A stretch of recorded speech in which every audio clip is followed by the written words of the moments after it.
Oprah Winfrey has been lying to us all. It's time to expose her evil secrets she's been trying to keep from the public for years. You guys know the actor and comedian Steve Martin, right? Well, he used to do a routine that went like this. You too can be a millionaire. It's easy. First, get $1 million.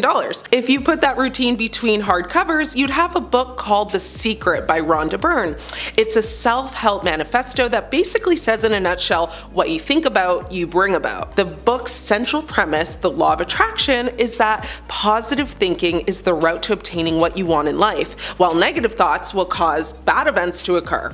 I'll be honest with you, I read it years ago, and I won't share my opinions on it too much, but like anything, I did find some good and some bad. Well, there was a big controversy surrounding Oprah about it back in 2006 because it was the subject of 2 episodes on the Oprah Winfrey Show featuring a dream team of self-help gurus, all of whom contributed to the project. At the time, Oprah wasn't just endorsing it, she championed it, putting herself right in the middle of it all, and made it a prominent theme not only in her life, but it was all over her website, and she would reference it in many moments on her show and in interviews. Her involvement actually helped the book sell more than 2 million copies, which put it ahead of the new Harry Potter book at the time on the Amazon bestseller list. These 2 episodes, however, caused a lot of issues and controversy because Oprah's producers received a letter from one viewer named Kim Tingham, who had received a breast cancer diagnosis shortly after the show aired. They were alarmed by how far she had taken this advice and inspiration. Now, Tingham wrote that she had decided to forego chemotherapy, instead choosing to follow the book's advice literally. The public got wind of this and went into a frenzy, saying that Oprah had promoted cult-like behavior and unrealistic expectations that could be extremely dangerous to a lot of people's lives. Now, Oprah brought Tinkham back on the show to set her straight and urged her not to ignore all the advantages of medical science. Tinkham, who went on to follow another New Age regime laid out in a book called The pH Miracle, actually passed away in December of 2010. Ultimately, Oprah stood by her position that, the law of attraction can affect positive change.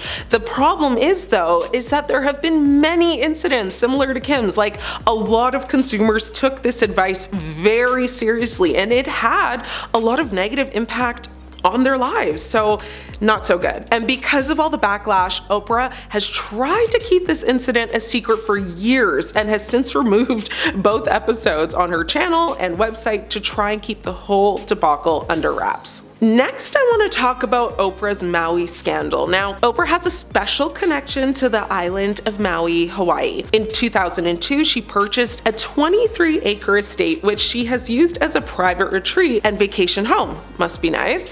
Oprah's Maui estate, which she named The Farm, features a luxurious main house, guest cottages, a private movie theater, and beautifully landscaped gardens. Now, over the years, Oprah has shared glimpses of her home with her fans through different media outlets. Now, in a response to the 2023 Hawaii wildfires, Oprah and Dwayne Johnson, better known as The Rock, teamed up to support the Maui community.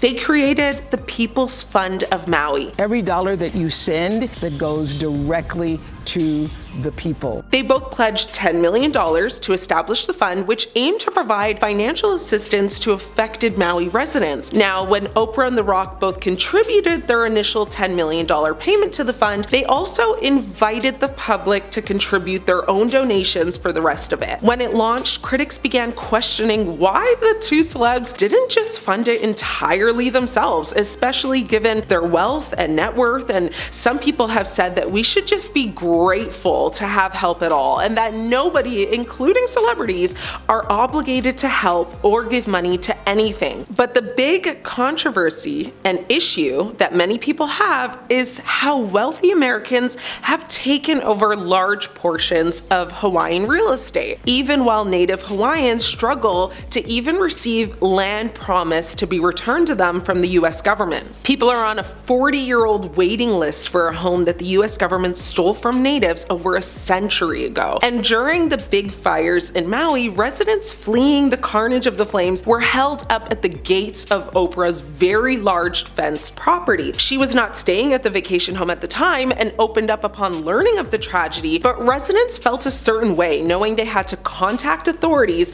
to get permission to cross onto the completely fenced private property. Like, yes, her property is that big that people needed to go through it to escape the fires, so let that sink in. People were also quick to point out that as a literal billionaire, she could afford to rebuild everything, including house, feed all the homeless people that are in Hawaii, and one social media user commented saying she's worth $3 billion. She could do all that stuff for people and still be a billionaire. With another person saying she asked other people for money with the whole, we know it's tough out there, so anything you can afford. Between Oprah and The Rock, they really shouldn't have needed to ask the public. I'm sure both of them could have given just as much without even noticing. One person even made a tweet that said, you guys make more in a day than I'll make in my lifetime. Another good point that someone also called out was asking why they are asking regular folk for money when they literally have millionaire and billionaire friends who collectively could quite literally take care of it all. A funny comment towards Oprah and The Rock was a TikToker that said, hey guys, I think you posted this to social media by mistake. This needs to be sent directly to your friends.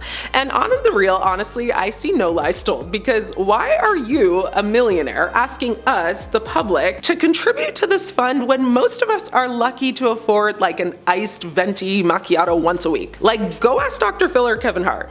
Now, during an appearance on CBS Mornings, which is actually co-hosted by her best friend Gayle King, Winfrey addressed the backlash that she faced. When asked about the reaction, she said, well, this is a really great point about being happier in the midst of an onslaught of being terrorized and vilified online. I will say this. I came out of this experience with so much more compassion for young kids, because I was thinking, what if I didn't really know who I am? What if I didn't have the assurance of Invictus, that I am the master of my own fate and the captain of my soul? And continued on by saying, so all of the online attacks, lies, conspiracy theories really took the focus off of what was the most important thing, and that was the people of Maui. Now, this particular clip was shared on X, formerly known as Twitter, and she faced even further criticism because she was then accused of playing the victim. You know, one user wrote, Oprah playing the victim while trying to sell her book? Gross. Now, despite all of the backlash, Oprah's popularity on social media soared. She gained more than like 110,000 followers between Instagram and TikTok alone. Another person actually wrote, they are giving Oprah more airtime playing the victim than the real victims. Sad. Another person wrote, Oprah playing the victim and saying she was terrorized online. Gee, I wonder how the people of Hawaii must feel. And one person hoped Oprah would read all of these comments and said, Oprah, in case you read this, you are not the victim here. Talk to the people who lost everything. That is where our sympathies and prayers are. Now, a viral TikTok video that has been viewed millions of times made several allegations. They include that Winfrey hired a private firefighting team before the fire spread, hired private security to prevent people seeking shelter at her property, and had previously bought her land for pennies on the dollar. When asked about the viral TikTok, a spokesperson for Oprah said, all of the allegations in the videos were false.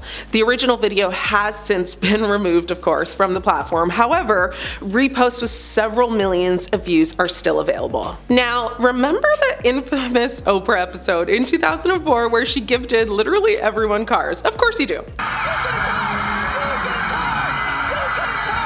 Well, it wasn't so black and white as it seemed. What she didn't want everyone to know is just how difficult it actually was for the audience to be able to drive off in one.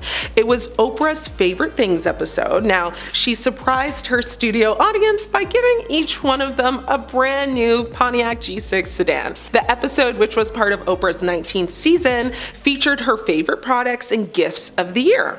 At the end of the show, Oprah announced she was giving away 276 cars, each valued at about $28,000. Now, the surprise gift was met with tears, cheers, and screams of excitement, of course. The episode actually became one of the most memorable moments in Oprah's show's history, and it was widely covered in the media. To this day, it has been literally one of the most parodied clips, and people just can't seem to get enough of it. Well, as exciting as everyone was to know they'd just been gifted a car, what followed after is that they were hit with a hard slap of reality when they were told that it wasn't quite totally free. They were then told if they wanted to drive it off the lot, they'd first have to pay about $7,000 in taxes, which, let's be honest, like, who, especially around Christmas time, has a free $7,000 just sitting around ready to be dropped on a new car's taxes? If you're already planning on buying a new car, cool, totally get it, but being realistic, I would say more than half of her guests did not have that type of money just readily available. Now, on the plus side, the audience was allowed to choose if they wanted to just take the cash value of the car instead, which, hey, like, not bad to go to a taping of the Oprah show and walk out about $28,000 richer, right? What would you have done? Paid the taxes and drove off into the sunset, or just took the cash value? Let me know. I'm your host, Ashley. It's been great catching up.